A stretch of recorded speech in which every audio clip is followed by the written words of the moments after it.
పత్రిజికి ప్రతిరూపం PMC pyramid meditation channel ప్రేక్షకులకు నమస్కారం. బ్రహ్మ జ్ఞాన పీఠం ప్రత్యేక కార్యక్రమానికి సాదర స్వాగతం. ఎవ్వరూ దొంగిలించలేనిది, సనాతనమైనది, ఎప్పటికీ నిలిచిపోయి ఉండేది జ్ఞానం. మరి ఆ జ్ఞానాన్ని ఏ విధంగా మనం సముపార్జించుకోవాలి? బ్రహ్మ జ్ఞానం పొందటం వల్ల ఆ వ్యక్తి జీవితంలో ఎటువంటి మార్పులు వస్తాయి? దానివల్ల సమాజంలో ఎటువంటి పరిణామాలు చోటు చేసుకుంటాయి? అలాగే శిష్యుడు ఏ విధంగా జ్ఞానాన్ని పొందాలి? ఇలాంటి ఎన్నో విషయాలకు సంబంధించి ఆసక్తికరమైన వివరాలు తెలియచేయడానికి ప్రముఖులు మనతో పాటు ఉన్నారు. దాదాపుగా జాతీయ అంతర్జాతీయ స్థాయిలో 140కు పైగా దేశాలను పర్యటించి వారు తెలుసుకున్న జ్ఞానాన్ని విస్తరింపచేశారు. వారు లౌకికంగా ఒక వైద్యులుగా ఉన్నప్పటికీ వృత్తిపరంగా, ప్రవృత్తిపరంగా ఒక ధ్యానిగా, అంతకంటే మించి ఒక మంచి మోటివేషనల్ స్పీకర్గా కాకుండా ఒక విద్యావేత్తగా ఒక యూనివర్సిటీని స్థాపించారు. విశ్వవిద్యాలయాన్ని నెలకొల్పి ఈ విశ్వశక్తిని ప్రతి ఒక్కరూ ఎలా ఆపాదించుకోవాలో అందరికీ అర్థమయ్యే విధంగా వారు తెలియచేస్తున్నారు. క్వాంటమ్ లైఫ్ యూనివర్సిటీ వ్యవస్థాపకులుగా విశిష్టమైన సేవల్ని అందిస్తున్నారు. మీ అందరికీ బాగా సుపరిచితులైన బ్రహ్మర్షి చక్రవర్తి డాక్టర్ న్యూటన్ కొండవీటి గారు. వారితో మాట్లాడి మరిన్ని విషయాలు వారి మాటలో తెలుసుకుందాం. నాటి కార్యక్రమాన్ని ప్రారంభిద్దాం. నమస్కారం అండి డాక్టర్ గారు. నమస్కారం మేడం. సో క్వాంటమ్ లైఫ్ యూనివర్సిటీలో ఆధ్యాత్మిక జ్ఞాన పీఠం, అందులో 6 విభాగాలు ఉంటాయని చెప్పారు.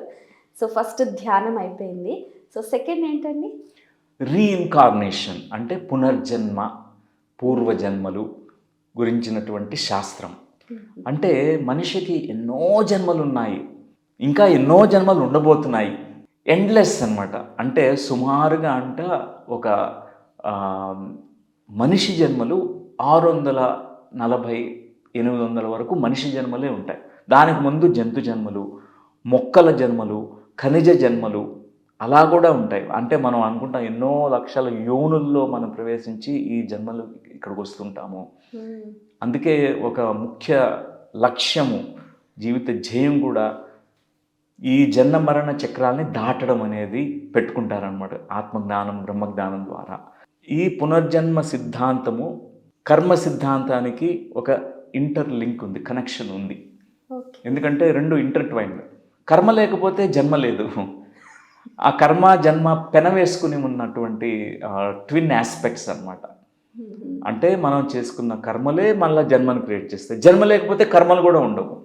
సో ఏది ముందు వచ్చింది అంటే అది కూడా మనం ఎప్పుడు డిబేట్ చేసుకుంటూ ఉండొచ్చు, కానీ ఆన్సర్ అవును. సో ఏది ఏమైనప్పటికీ ఈ రెండు కూడా సరి అయిన అవగాహన, జ్ఞానం పొందకపోతే ఈ జన్మ మనకు అర్థం కాదు. ఎందుకంటే మనుషులందరూ అనుకుంటుంటారు, ఎందుకు నా ప్రవర్తనలు ఇలా ఉన్నాయి, నాకు ఎందుకు ఈ ఆలోచనలు ఉన్నాయి, నాకెందుకు ఈ భయాలు ఉన్నాయి. ఆ వ్యక్తి, మేమిద్దరం కలిసి ఒకటే స్కూల్లో చదువుకున్నాము, అతనేమో చాలా పైకి వెళ్ళిపోయాడు, చాలా గొప్పవాడైపోయాడు, నేనేమో ఇక్కడే ఉండిపోయాను. ఎన్నో ప్రశ్నలకి జవాబులు దొరకవు. నేను మంచిగా ఉన్నాను, అందరూ ఎందుకు నన్ను కొంత బాధ కలుగు చేస్తున్నారు, నా కుటుంబంలో ఎందుకు ఇన్ని ఇబ్బందులు వస్తున్నాయి. ఈ పునర్జన్మ సిద్ధాంతము, కర్మ సిద్ధాంతం తెలుసుకోకపోతే ఈ జన్మ మనకు అర్థం కాదనమాట. అసలు జన్మకు మూలమేది? ప్రతి జన్మకి మూలము ఒక కోరిక. ప్రతి ఆత్మకు, మనం జీవాత్మగా ఇక్కడ రంగప్రవేశం చేయకముందు ప్రతి ఒక్కళ్ళకి ఒక కోరిక ఉంది. ఇప్పుడు మన మూలాన్ని తీసుకుందామండి. ఒక పెద్ద బ్రహ్మ పదార్థం నుంచి మూల చైతన్యం అనుకోవచ్చు, ఒక పరా చైతన్యం అనుకోవచ్చు, పరాశక్తి అనుకోవచ్చు, ఆదిశక్తి అవ్వచ్చు, ఆది చైతన్యం కావచ్చు. ఏ పేరు పెట్టినా కూడా భగవంతుడు అంటాం, ఒక బ్రహ్మస్వరూపం. అక్కడి నుంచి మనం ఒక టెంటకల్స్ లాగా ఈ ప్రయాణాలు చేయడం స్టార్ట్ చేసాం సృష్టి ఆరంభంలో. దీన్నే మనం సైంటిఫిక్ పరిభాషలో బిగ్ బ్యాంగ్ థియరీ అంటాం. ఒకసారి బిగ్ బ్యాంగ్ అనేది జరిగింది, ఎన్నో గెలాక్సీస్ ఏర్పడ్డాయి, గ్రహాలు, సృష్టి అన్నీ జరిగినాయి. సో అప్పుడు ఒక్కటే ఉండేది, ఒక బ్రహ్మ పదార్థం ఉండేది, మూల చైతన్యం ఒక్కటే ఉండేది. కానీ ఒక్కటే ఉంటే ఎట్లా ఉంటుంది? ఒక సృజనాత్మకత కలిగింది, ఒక ఆలోచన ఆలోచనతో ఒక చక్కగా విస్ఫోటనం అంటే సృష్టి జరిగింది. కోటాను కోట్ల లోకాలు, కోటాను కోట్ల ఈ జీవాత్మ టెంటికల్స్, పార్టికల్స్ ఇవన్నీ సృష్టిలో రావడం జరిగింది. అప్పటి నుంచి మనం ఈ భూమండలం అనే ఈ అడ్వెంచర్ అనేది మనం చూస్ చేసుకున్నాం ప్రతి ఒక్కళ్ళు కూడా. అంటే భూమండలం అనేది గొప్ప అడ్వెంచరస్ ప్లేస్. ఎన్నో గెలాక్సీస్, ఎన్నో గ్రహాలు ఉన్నాయి. కానీ ఈ భూగ్రహంలో కొన్ని చక్కని మనం నేర్చుకోగలిగే కొన్ని అంశాలు ఉన్నాయన్నమాట. పరిస్థితులు ఇక్కడ ఉన్నాయి. ఎందుకంటే నేను ఆత్మను, మనం ఆత్మగా ఉన్నప్పుడు ఆత్మని తెలుసు మనకి. కానీ అది మనం ఈ భూమండలంలోకి వచ్చినప్పుడు మాయ అనే మరుపు మనకు వచ్చినప్పుడు మనం గుర్తించుకోగలగాలి. జీవన్ముక్త స్థితిని పొందాలి. అంటే జీవించి ఉండగానే, బొందిలో ఉండగానే నేను ఆత్మ పదార్థాన్ని అనే ఆ స్పృహను కలిగి ఉండాలన్నమాట. అందుకోసం ఈ అడ్వెంచర్స్ మనం చేస్తుంటాం. సో ఒక కోరిక కలిగింది. ఇప్పుడు నేను ఆత్మను, ఏకత్వం అనేది ఉంది. ఈ ఈ వైవిధ్యం అంతా కూడా మనం నిజంగా ఇవన్నీ ఇన్ని రూపాలు ఇవన్నీ లేదు. ఒకటే సత్యము, ఒకటే రూపం, అందరికీ ఒకటే సత్యం అంతే. ఏకం సత్ విప్రా బహుధా వదంతి. సో మనం ఈ యొక్క భూమండలం అనే ప్రయాణాల్లోకి ఎంటర్ అయ్యాము. ఆత్మ చేస్తున్న ప్రయాణాలు ఇవన్నీ. ఎన్నో ప్రయాణాలు చేసాం ఇక్కడికి. ఒక్కొక్క జన్మ ఒక ప్రయాణమే, అది ఎండ్ కాదు. ఇక్కడ తిరిగి మళ్ళీ వేరే ఆ పైలోకాలకు వెళ్ళి మళ్ళా మన నెక్స్ట్ స్క్రిప్ట్ రాసుకొని మళ్ళీ వస్తుంటాం. అలా ఇప్పటికి ఒక మనిషి జన్మలే 600 పైన చేసాము. సో దీని వెనకాల మూలం ఏంటంటే ఒక కోరిక ఉంది. కోరిక ఏంటంటే, తృష్ణ ఏంటంటే, నన్ను నేను తెలుసుకోవాలి. ప్రతి ఒక్కళ్ళకి ఉంటుంది అది. ఎలా తెలుసుకోవాలి అంటే, అక్కడ ఉన్నప్పుడు మనకు తెలుసు, అది కాదు. మనం ఇక్కడ ఉన్నప్పుడు ఆ స్పృహని, ఆ యొక్క జ్ఞానాన్ని ఈ భూమండలంలో ఉన్నప్పుడు, బొందిలో ఉండగానే తెలుసుకోవాలి. మాయతో అన్నీ కప్పబడినప్పుడే మాయను జయించి మనం ఒక యోగిలాగా, ఒక జ్ఞానిలాగా మనం వెలగాలి ఇక్కడ. సో దానికోసమే మనం పుడుతుంటాం. అందుకే భూమండలాన్ని మనం పాఠశాల అంటాం అన్నమాట. ఒక అద్భుతమైనటువంటి విశ్వవిద్యాలయం ఇది. ఇక్కడ మనం ఎప్పుడు కూడా విద్యార్థులమే ఇక్కడ వస్తుంటాం. ఆత్మకు, జన్మకు, కర్మకు కూడా ఇంటర్లింక్ ఉంది అని చెప్పి చాలా చక్కగా విశదీకరించారు. సో కర్మ చేయకుండా ఎవరు ఉండరు, కానీ కర్మ ఫలితాన్ని అనుభవించకుండా కూడా ఎవ్వరూ ఉండరు. సో ఎవరు ఎటువంటి కర్మలు చేస్తే మంచి జన్మలు వస్తాయంటారు? సో మామూలుగా కర్మలు అనేవి ప్రతి ఒక్కళ్ళు చేస్తుంటారు. కర్మని చేయకుండా అంటే ఏం చేసినా ఒకళ్ళకి బాధ కలగడమో, ఇది కలగడం, అది కలగడం, ప్లస్ ఆర్ మైనస్ జరుగుతుంటుంది ప్రతి కర్మ ద్వారా కూడా. కానీ కర్మ పర్యవసానాలు ఉంటాయి. ఇప్పుడు ఒక ఆలోచనలు, నెగటివ్ ఆలోచనల ద్వారా కూడా మనం కర్మలు చేస్తుంటాం. దుష్ట ఆలోచనలు ఒకళ్ళకి శాపాల్లాగా పెడుతూ దుష్ట ఆలోచనలు చేసామనుకోండి, దానికి కూడా ఒక రిపర్కషన్స్ ఉంటాయి, కాన్సిక్వెన్సెస్, పర్యవసానం ఉంటుంది. కొంతమంది వాళ్ళ ప్రవర్తన ద్వారా కర్మ చేస్తుంటారు. అంటే దుష్ప్రవర్తన, ఆ కోపంగా వాళ్ళని వెళ్ళి తిట్టేయడము, కొట్టడము, కొంత హింస చేయడము, ఇలా చేస్తారనుకోండి. కొంతమంది మాట ద్వారా చాలా బాధ కలిగి చేస్తారు మిగతా వారికి. ఆ మాటల ద్వారా ఇవన్నీ కూడా కర్మ ఫలాలు అనుభవించాల్సిందే. కొంతమంది అంటారు పెట్టేవారికి తిట్టే హక్కు ఉంటుంది అని అంటూ ఉంటారు, అది నిజమే అంటారా? ఎందుకంటే వాళ్ళు గివర్స్ కాబట్టి. ఇప్పుడు ఒక గురువు ఒక గొప్ప గివర్, అంటే ఆయన ఎప్పుడు కూడా పెట్టేవారి జ్ఞానాన్ని అందరికీ ఇచ్చేస్తుంటారు కదా. వారికి ఆ అర్హత ఉంది, తిట్టే అర్హత కూడా ఉంది, కేవలం గురువుకు మాత్రమే. గురువుకి. ఎందుకంటే జెన్ మాస్టర్స్ చెప్తారు 3 కర్రలు ఉంటాయన్నమాట జెన్ మాస్టర్ దగ్గర. అంటే గురువు కర్ర పెద్దగా ఉంటుందంట, 6 అడుగులు ఉంటుంది. జెన్ మాస్టర్ ఎవరు? జెన్ అంటే బుద్ధిజంలో ఒక గొప్ప రిఫైన్మెంట్ జరిగి ఒక ఫ్లవరింగ్ స్టేజ్కి రీచ్ అయినటువంటి మాస్టర్స్ని జెన్ మాస్టర్స్ అంటారు. వారంతా కూడా ఈ బుద్ధ విజ్డమ్ని ప్రాక్టికల్గా ఎంతో అద్భుతంగా ఇంకొక పరాకాష్ఠకి తీసుకుని వెళ్ళిన వారు 3 ప్రేమల గురించి చెప్తారు. గురువు ప్రేమ, తల్లి ప్రేమ, చెల్లి ప్రేమ, అక్క ప్రేమ, సోదరి ప్రేమ అనుకోవచ్చు. సో 3 కర్రలు పెట్టుకుంటారు అనమాట. అంటే ఒక్కొక్కసారి గురువు ప్రేమ పెద్ద కర్రనంట, ఆ కర్రతో కొడతారు గురువు. దేనికి కొడతారంటే ఆ గురువు వాడు ఎరుకని తప్పి ఏదైనా తప్పిదం చేస్తే కొడతాడు, ఎరుక లోపం ఉంది కొడతాడు, పెద్ద మిస్టేక్స్ని క్షమించేస్తారు. ఇప్పుడు కాఫీ తీసుకొస్తున్నారు, టీని తీసుకొస్తున్నారు, వలకకూడదు, ఎరుకతో తీసుకురావాలి జాగ్రత్తగా. అంటే ఆ ప్రెజెన్స్ ఆఫ్ మైండ్ అనేది, మైండ్ఫుల్నెస్ అనేది లేకపోతే అది ఆ జెన్ మాస్టర్ ఒప్పుకోడు అనమాట. సో ప్రతి గురువు కూడా పెట్టేవాడు తిట్టడానికి కూడా అర్హత ఉంది. ఎందుకంటే ఆ చాకలి వాడు ఎలా మురికిని వదిలిస్తాడో, బట్టలు ఉతికి వేమనాచార్యులు చెప్పినట్టుగా దాన్ని ఉతికి ఉతికి బాగా కొట్టి, అలానే గురువు కూడా అంతే ఉతుకుతారంట. ఎందుకంటే వాళ్ళలో ఎంతో మురికి, ఎన్నో జన్మల మురికి ఉంటుంది. మన అజ్ఞానం వలన పుట్టిన అహంకారము ఆ గురువునే మనం దూషిస్తారు కొంతమంది, ఆ గురువునే నిందలు చేస్తూ ఉంటారు, అపనిందలు చేస్తుంటారు. సో ఆ గురువు భరిస్తాడు, చాలా సహనం ఉంటుంది, కానీ ఆ గురువు కూడా కరెక్ట్ చేసే బాధ్యత ఉంది. అందుకే ఆ గురువు ఏం చేస్తాడంటే ఒకానొక టైం వరకు ఓపిక్గా వింటుంటాడు. ఒకసారి ఈ జెన్ స్టిక్ ఉంది కదా, 6 అడుగుల గురువు కర్రను తీసుకొని కొడతాడు అనమాట. అంటే కొట్టడం అంటే నిజంగా ఫిజికల్గా కొట్టడం కాదు, ఆయన ఒక్క చూపు చాలు, ఒక గురువు యొక్క చూపు చాలు.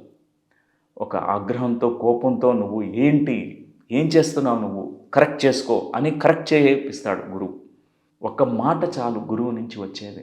సో అందుకే పెట్టేవాళ్ళు తిట్టినా పర్లేదు అని యాక్సెప్ట్ చేయొచ్చు.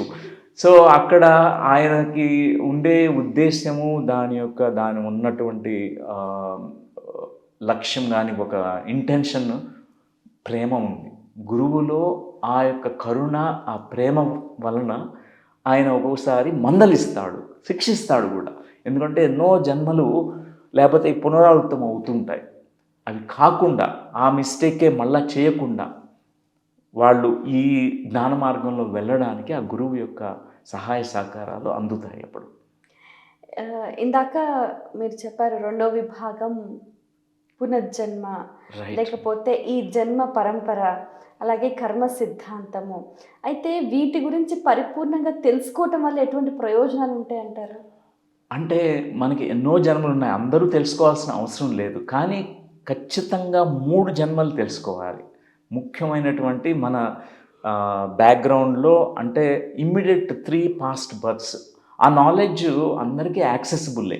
ధ్యాన స్థితిలో చాలామంది వరకు అది వచ్చేస్తుంది, ఆ జ్ఞానం కలుగుతుంది వారికి ధ్యాన సాధన ద్వారానే. కిందటి జన్మలో మనం ఏంటి, ఎందుకంటే అక్కడికి ఈ జన్మకి ఒక లింక్స్ ఉంటాయి. ఇప్పుడు మనం ఒక పుస్తకం చదువుతున్నాము, ఇప్పుడు మనం ఒక 20వ పేజీలో ఉన్నామనుకోండి. 20వ పేజీ డైరెక్ట్గా ఓపెన్ చేసి ఆ పేజీలో ఏముందో చదువుతుంటే మనకి ఏమీ అర్థం కాదు. ఆ ముందర పేజీల్లో ఏముందో తెలిస్తే కానీ ఇట్ వోంట్ మేక్ సెన్స్ అనమాట, ఈ పేజీలో ఏముందనేది. మనకి ఎన్నో చాప్టర్స్ అయిపోయాయి, ఎన్నో జన్మలు ఒక్కొక్క చాప్టర్ అయిపోయింది. ఇప్పుడు ఒక చాప్టర్ చదువుతున్నాము, ఒక చాప్టర్ గోత్రు అవుతున్నాము, కానీ మనకి అది ఏమిటో తెలియాలి అంటే అట్లీస్ట్ మన ప్రయర్ 3 లైఫ్ టైమ్స్ గురించి మనకి జ్ఞానం కావాలి. ఈ ఎగ్జాంపుల్తో లాజికల్గా కొంత అర్థం చేసుకోవచ్చు. ఎందుకంటే ప్రతి ఒక్కళ్ళకి కొన్ని పెండింగ్ థింగ్స్ అని ఉంటాయన్నమాట. గత జన్మల్లో మనం ఇన్కంప్లీట్గా ఫినిష్ చేయకుండా, అసంపూర్ణంగా వదిలేసి ఇప్పుడు మళ్ళీ ఫినిష్ చేయడానికి వస్తాం.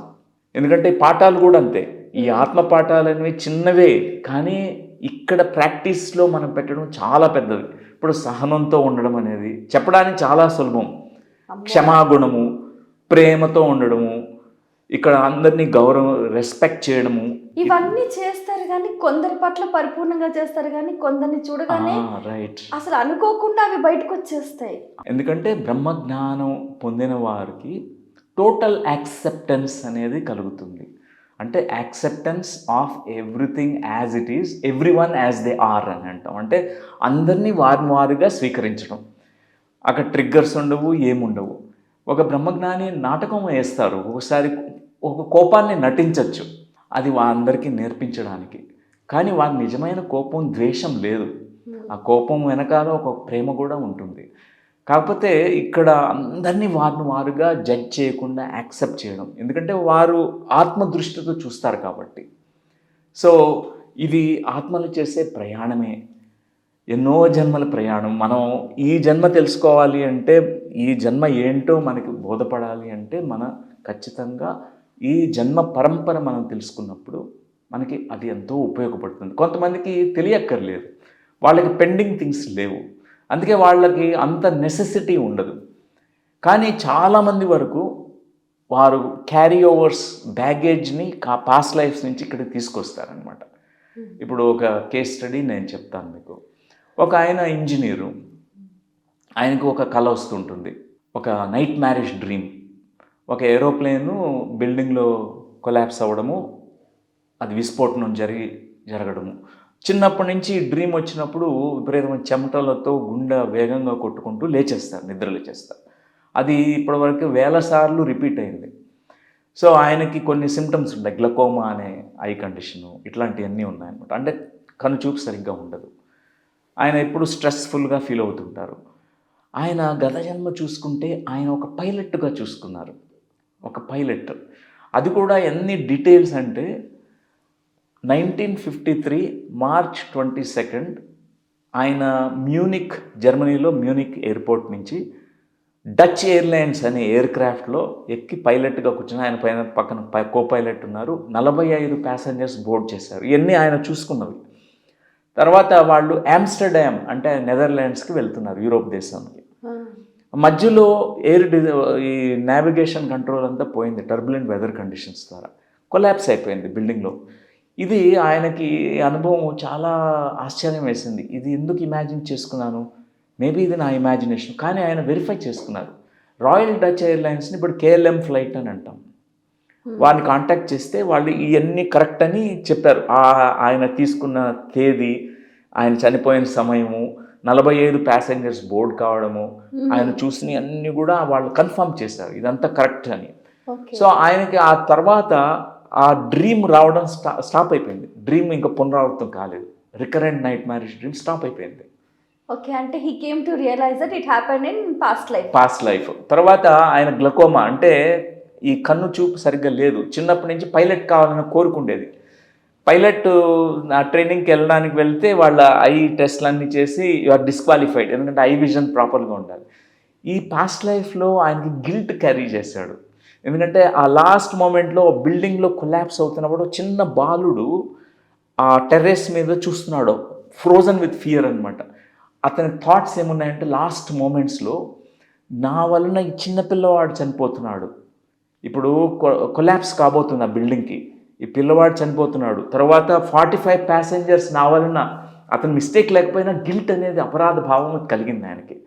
సో ఏమైందంటే ఆ తర్వాత ఈ పరిస్థితులన్నీ అర్థం చేసుకోగలిగాడు. ఎందుకు చిన్నప్పటి నుంచి ఏరోప్లేన్స్ అంటే చాలా ఇష్టం. స్టాంపులు, బొమ్మలు, టాయ్స్ అన్నీ కూడా ఏరోప్లేన్ బొమ్మలే కొనుక్కుంటాడు ఆయన. ఏరోప్లేన్ ఎక్కడ కనిపిస్తే కట్ చేసి అది ఆ బొమ్మలన్నీ అతికించి చార్ట్ మీద పెట్టుకుంటుంటాడు. సో ఇవన్నీ కనెక్ట్ చేసుకున్నాడు. ఈ పాస్ట్ లైఫ్ చూసుకున్నప్పటికి ఇవన్నీ లోపలన్నీ చేంజెస్ వచ్చినాయి. ఆయన గ్లకోమా కండిషన్ పోయింది, నార్మల్కి వచ్చేసింది. తర్వాత అంటే గత జన్మ నుంచి ఎన్ని క్యారీ చేస్తామో, ఎన్నో రుగ్మతలు కూడా మనం క్యారీ చేస్తాం. ఇవన్నీ కూడా మనకి తెలియనటువంటి ఎన్నో విషయాలు ఈ పునర్జన్మ కర్మ సిద్ధాంతం బేస్ చేసుకొని ఎన్నో ఈ జన్మలో మనం అనుభవాలని మనం పొందుతుంటాం. చాలా సంతోషం అండి, మీ అమూల్యమైన సమయాన్ని కేటాయించి ఎన్నో విషయాలను విస్తారంగా మా అందరికీ తెలియజేసినందుకు ధన్యవాదాలు. Thank you. సో ఫ్రెండ్స్, వీక్షించారు కదండి, ఇది ఇవాల్టి మన కార్యక్రమం బ్రహ్మజ్ఞాన పీఠము. మరి ప్రతి ఒక్కరూ కూడా ఈ అద్భుతమైన జ్ఞానాన్ని తప్పనిసరిగా పొందాలి. మరి డాక్టర్ న్యూటన్ గారు ఎంతో చక్కగా వివరించారు. మరి వాటన్నిటినీ కూడా మీ జీవితానికి అన్వయించుకొని మీ లక్ష్యాన్ని మీరు చాలా సులువుగా చేరుకుంటారని మనస్ఫూర్తిగా ఆకాంక్షిస్తూ మరో కార్యక్రమంలో మళ్ళీ కలుసుకుందాం. అంతవరకు సెలవు, నమస్కారం.